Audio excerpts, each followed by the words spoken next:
Welcome to the Heartcore Hustle, the ultimate video podcast all about business, biceps, and spirituality, featuring incredible guest interviews from the world's top authors, entrepreneurs, investors, musicians, motivational speakers, and more. Feel free to subscribe, and we'll see you on the other side.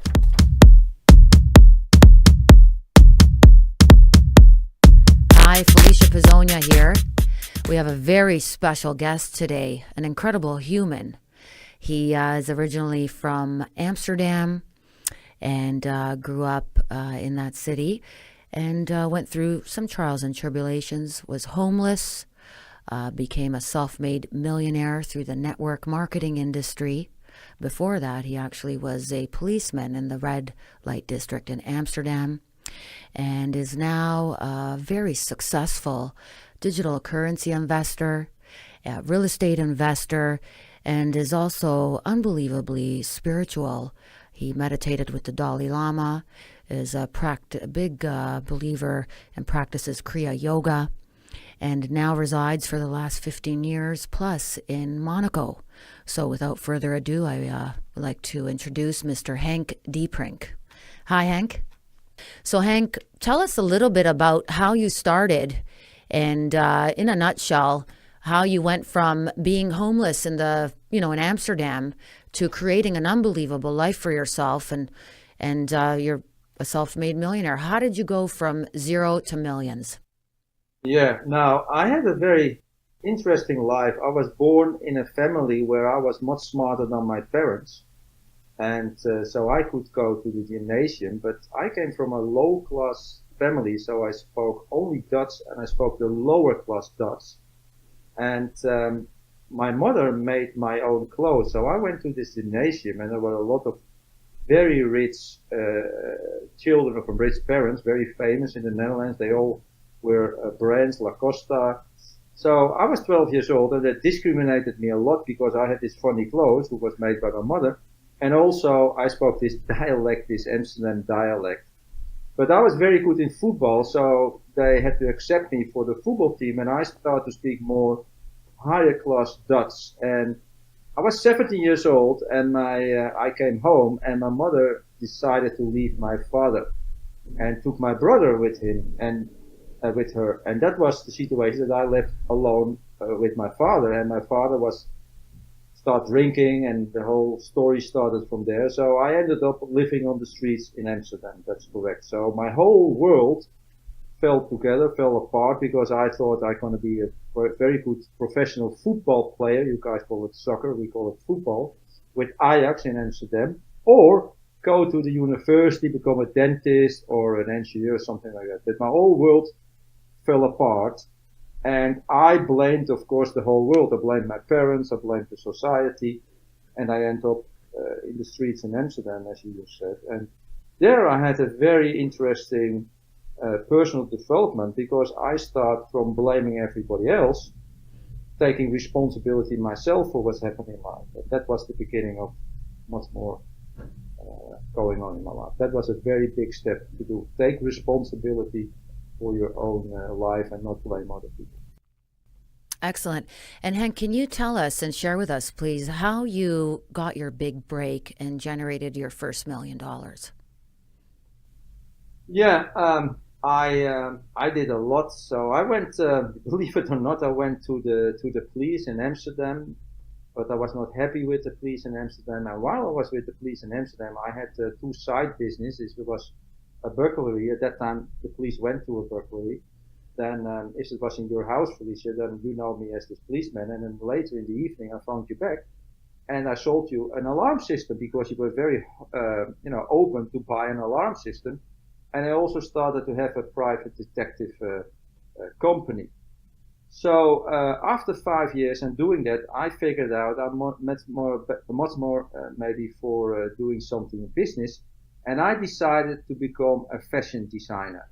Now, I have something very unusual. I think I can do anything. So most people, they are the other way around. They are afraid to do something. I think I can do anything, and then I prove myself something that I cannot do. So, for example, I cannot sing. I proved that to myself. So I became the youngest fashion designer in the Netherlands. I was all in all the magazines. I took a PO box in Milano. At that time, there was no internet. And I created a fashion and Condotti Moda, was called, like the Via Condotti in Rome, or a very famous family, Pope family.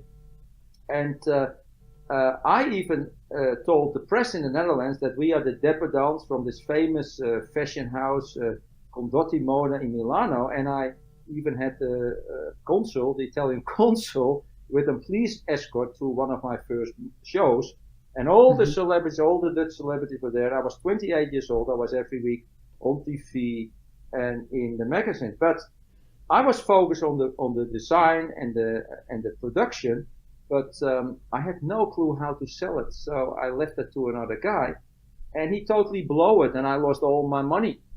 And then I decided I have to study marketing. So I was never studying for the diploma. I was studying for the knowledge. So I started in the evening studying marketing, and I came on an advertisement about a whole new form of marketing called network marketing. And I went to, how you say it, a holiday home from two Americans near Amsterdam.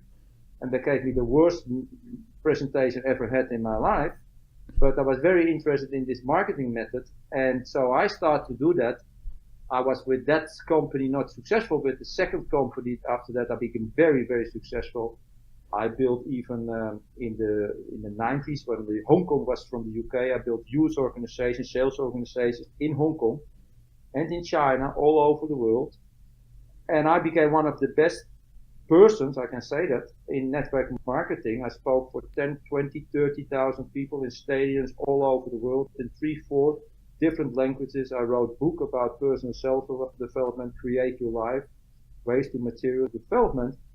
And I was so smart to took the money and invested in other things. But I think this is how I came to my first million. That was the question. Excellent. Thank you, Henk. And you and I have a lot of discussions since we're very good friends for over a decade now. We discuss a lot about money and the monetary system. And you opened up a world to me with a couple of digital currencies that had ICOs and other opportunities. So let's share with our viewers and listeners your perspective on the monetary system. Okay. Yeah, that's gonna take a long time.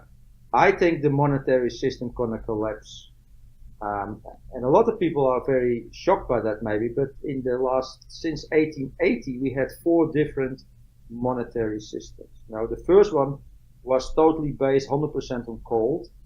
And then from the First World War till the second one, we had one who was also based on gold, but on the dollar. And then we had one, Bretton Woods, after the Second War in 1944, based on the dollar. And that was based on gold. And that's the reason why we have now this currency, the dollar, the US dollar, as the world currency. But, America joined the Second World War a few years later than Europe. So in Europe, all the production was focused on military, on arms, on bombs and things like that. So Europe bought a lot of normal goods from America and they paid them in gold. So America had a huge amount of gold. And with Bretton Woods, they decided, we're going to back up this dollar with 40% of gold, and every currency going to be backed up then by the dollar. But General de Gaulle, he was maybe not such a good-looking guy, but he was very smart, and he thought, I think America printed much more money than their gold, so he started to ask his gold back. So America, because at that time, a dollar was also on the dollar, by the way. For a dollar, you could have physical gold. It was like a voucher to get gold. It was backed up by a store of value with his gold.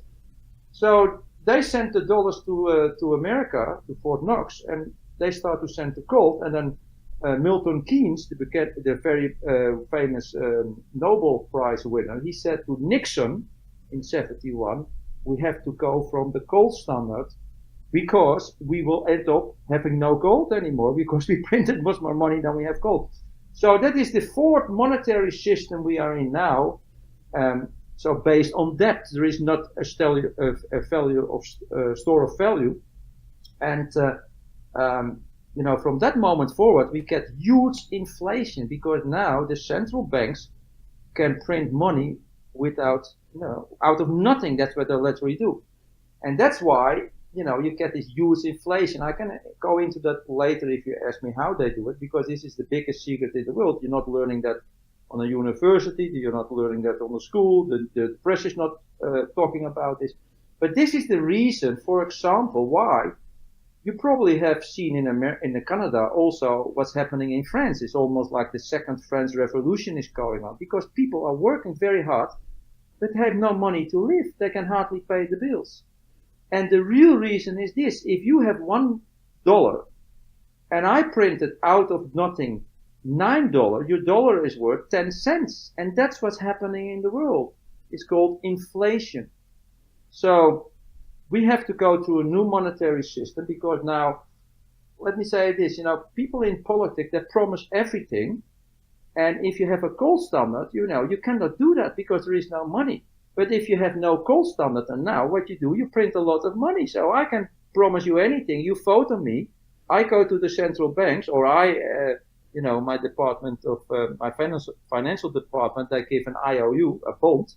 The bond is sent to the central bank, and the central bank is printing out of nothing the money in the computer, and suddenly we have so much trillion more in circulation. And the banks, the normal banks, are doing that themselves also. That's called the fractional bank loaning system. They also create money out of nothing. We'll talk about that later. And that's what's going on. And that's why you see all these countries have unbelievable debt. And it's not, they will never pay back the debt. It's not possible. America, as I said, 22 trillion. I think America have over 200 trillion because there's a lot of off balance. France have 3 trillion debt. And now that's why they're so afraid, especially Donald Trump. When the rates goes up, everything gonna collapse. But that's maybe another question you will have because I can keep going. Okay, very good. No, that's amazing, Henk. And can you nutshell and share with us? You're now one of the partners in CrowdBridge in Switzerland. Share with us what CrowdBridge is about, and perhaps even nutshell and share with us why is digital currency the way to go? Yeah. No, I'm that's Sirius. I will be the CEO of Sirius AG in Switzerland, and CrowdBridge Global is another company where I'm the CCIO, the Chief Coaching and Investment Officer. They tokenize real estate, so every person can now be in real estate and get a part of the rent income as a residual income. That is fantastic. Amazing. Yeah, and Sirius is doing STO, security token offering, so not ICOs because there's a lot of cowboys there. And we have a totally compliance with the FINMA, the Swiss authorities, and 3 Swiss banks because Switzerland wants to be the number 1 country in cryptocurrency. And I think I figured out a way how to invest in blockchain because a lot of investors, they don't want to invest in cryptocurrency, they want to invest in blockchain technology. But to answer that question, why cryptocurrency is the way to go forward, you must understand there are a lot of what I call asset cycles, and I have to go a little bit back to the story I had before, and then you see the bubbles. By the central banks infusing so much money, you can say it's like heroin, in the system, you have all kinds of bubbles. You have a real estate bubble, because it's different between the price of the house and the value of the house. It's called inflation. You have the stock exchange bubble because most of those companies, they get money for almost nothing and no interest. So they buy their own stock exchange, their own stock back. And that's why they blow up the price of the stock. And, you have a huge bubble, also in credit loan for students. So all kinds of bubbles are created by this printing of money. But very unique is now we also have a bond bubble. The bonds are now for 32 years in a bull market, and I think everything gonna collapse and not happened before. So the stock exchange gonna collapse, the bonds gonna collapse, and a lot of people gonna go in bonds as a safe haven. That also gonna collapse. I just sold my penthouse in Miami because Miami is going down 1% a month now. It's unbelievable. So I also expect worldwide, and also in Toronto, I already have seen prices are going down. So we are, I think, I don't want to be negative, we are on the front of a huge, I think, depression. I'm not even looking at a recession. I think, the 2008 Great Recession was never over. We are over. We are in the eye of the storm. I always say we are the Titanic, and we already hit the iceberg, and the water is coming into the ship, but the party is still going on. Everybody is still dancing, and the music is playing, but the water is going in the ship. So if you know this, that a wise man told me you always have to buy cheap and sell expensive, right? So you have to look which asset classes are cheap. Physical gold, physical silver, cryptocurrency. Mm-hmm. And, I think a lot of, when the panic starts, a lot of people don't know how to buy physical gold and physical silver. And then they go into cryptocurrency because they can manage that, and in the Bitcoin. And for that reason, I expect a bull market in cryptocurrency. That's the answer to your question. Fantastic. And can we talk a little bit about your practices? I know you're big on Kriya Yoga and meditation and visualization. Why do you feel that's a necessity to achieve success? Because if you understand the truth about life, then you understand that this life is an illusion. It's only there for the time you are in this body that you are alive. So what is the truth? My definition of truth is something what always was there and always will be there. So for that definition, with that definition only, you yourself are not really true. You're an illusion. So if you want to know the truth, if you want to know yourself, if you want to know who you really are, you have to, and you see that in all the different scriptures. You see that in the Bible, they call it the 10 Commandments. I call it the 10 Recommendations. And also in other scriptures, you have to think in a certain way, you have to act in a certain way. I cannot come home, beat my wife up, beat the dog, lie to somebody, kill somebody, and then, start to meditate. I cannot do that. You see that also in Buddhism and all the other. You have to think in a certain way, you have to act in a certain way. And the only reason is, and that's also why the 10 Commandments are there, I think you're not coming in hell, although maybe you come in hell, because if you cannot stop your thoughts anymore, that's the hell. If you are the slave of your thoughts and your emotions, now you are in hell. Now you need therapy. Now you need alcohol. Now you need drugs. And if you become the master of your thoughts, and that is where meditation comes in. Through meditation, to focus, you can become master of your thought, and with that, the master of your destiny. But you cannot do that when you are cheating and lying and beating people up and killing people. So that's also why all those people who went to war, they all have problems. It is exactly the reason why they have all those problems. So the truth is, this is for me the most important thing in life, spirituality. But I decided, I was many times in India, as you know. I stayed 1 week with the Dalai Lama, and I studied Hinduism. I was also in Rishikesh, in the Golden Temple with the Sikh. I think this is really the most important thing in life, to discover who you really are. Excellent. Thank you for sharing that, Henk. And can you tell us a little bit about why you feel it is our birthright to live an abundant life, particularly monetary success, accumulating or earning money? Why is that important? Yeah, the funny thing is, do you know, Felicia, do you know the movie The Matrix? Yes. Yes. Well, what is the Matrix? The Matrix is people have a life, but that's an illusion, because in reality they are let's say, in a coma, and they are programmed or used by machines. I say it in my way, but most people don't know that. They are slaves of those machines, and some of them, there's a second group, they're even happy they are slaves. And then you have the slave masters who are working for the machines. And then you have Nero and all the other people who are escaping that and try to to tell everybody, hey, listen, this is not real. You have to escape. Mm-hmm. I think that's exactly happening in our world because Mm-hmm. the monetary system is created to create slaves. Because if you work for money, you know, then you are like in a slave situation because I'm getting a salary. With the salary, I pay my bills. I can do a little bit of things. But the slave masters, I just said to you, Mm-hmm. they create money out of nothing. They don't work for the money. They create it out of nothing. And then you have people like me who came out of this matrix, who have totally freedom in their life. They have time and money in their life. And then you have people who are also very happy that they're a slave because they're not even aware that they are that. So that is what I try to explain to people, that you have to free yourself because, I even think that before, and now I take it really very deep thoughts about that.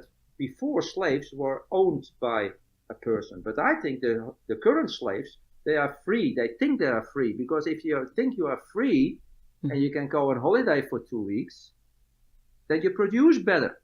So they let the slaves free, but they made them, enslaved them through the monetary system. Look what's happening in France nowadays. That's also the reason, I think, why they voted for Donald Trump, for that feeling. But a lot of people don't know they don't understand this. But I think this is really the situation. So back to a normal monetary system like we always had, because we have not a free economic system, and we have not really democracy, because if you manipulate the currency, how can you have free market system? There is not, because they print so much money.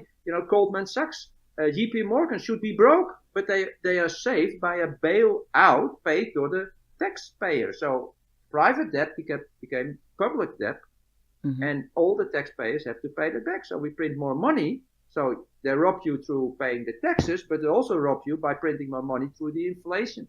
So it's a totally slave system. Interesting. Truly amazing. Yeah. So, Henk, we know that knowledge is potential power. You have to take that knowledge and apply it. There's a lot of geniuses out there and knowledgeable people that die broke because they didn't apply the knowledge. So tell us, in your opinion, what are the top 3 things to achieve success in all aspects of life? What does someone have to do? That is. I always say you need 4 things. 4 things, okay. First, you have to have a burning desire to change your life. If you are totally happy what's happening now, then you're not motivated to do anything. What is okay? There are people who are happy what they're doing or with their life, and that's fantastic, And the second thing is that you must also be coachable. You have to learn, you have to educate yourself. But I'm not talking about university or formal education. Formal education, exactly. Not that you should not do that. It's okay, but it's focused to become a slave. It's focused to get a job, and job stands for just over broke. You get only more money, but you're more in debt. And so that's the second. And the third one is you have to put the hours in. You have willing to work. You can say, hey, listen, I have a burning desire. I want to do this and this in my life. I'm very coachable. But today I have to watch this movie. Tomorrow we have football. We have to see football. And then I have this party. It's not, you have to sacrifice. No pain, no gain. It's also going about biceps here, right? This program. So biceps, and then the fourth thing, you have to have a positive attitude, because a lot of people gonna tell you it will not work. But the reason why they tell that to you is they call it cognitive dissonance, because you're a mirror of them.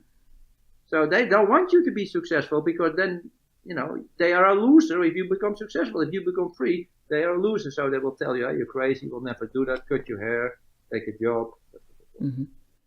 Amazing. Well, it's like Deepak Chopra's book, The 7 Spiritual Laws of Success, one of my favorites next to your book, Create Your Life, Henk. And one of the spiritual success secrets, or laws rather, is to only share your desires with people that share the same desires as you and for you.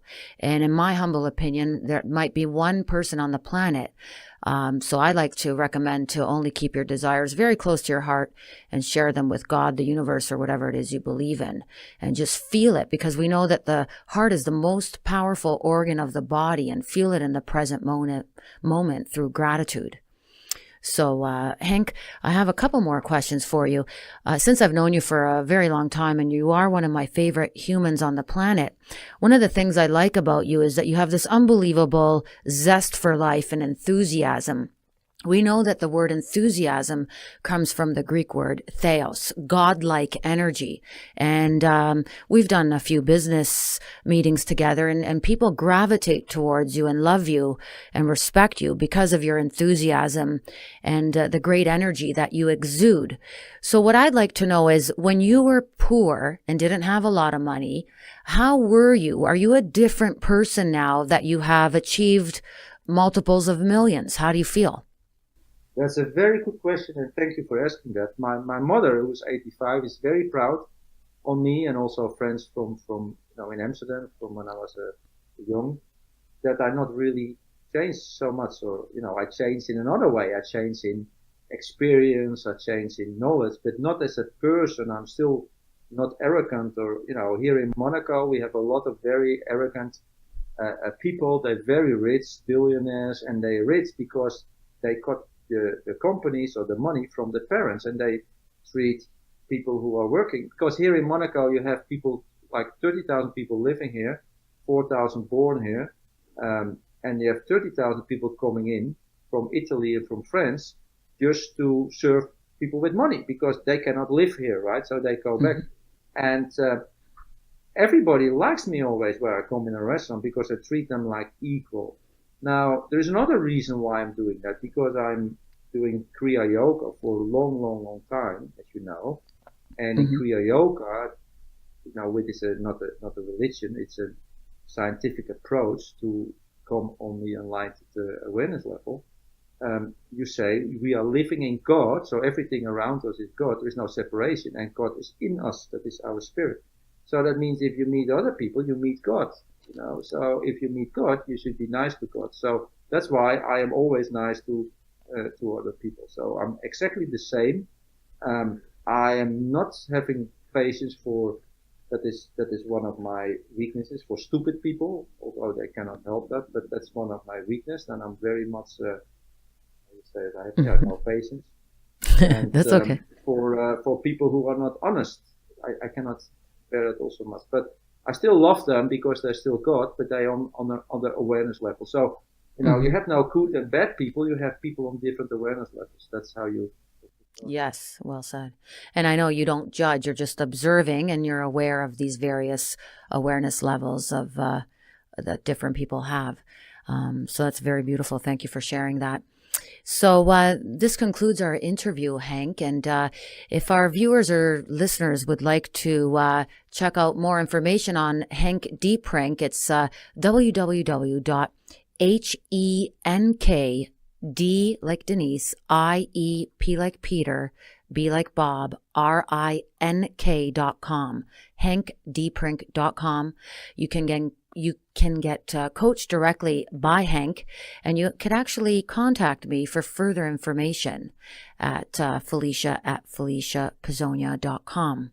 So Henk, thank you so much for joining us, and we look forward to having you in our next episode on the monetary system and how to invest in digital currency. Do you have anything you'd like to share before we go? Yes, I want to thank you very much for taking the time to interview me, and I want to wish everybody a Merry Christmas and a Happy New Year and a lot of love, because we had not enough love on this planet. Thank you very much. Thank you, Henk. Thank you for joining us, Henk. That was Henk Diepbrink sharing great information on life, success, and the monetary system. And you could check him out at henkdiepbrink.com. This is the Heartcore Hustle, the ultimate video podcast on business, biceps, and spirituality.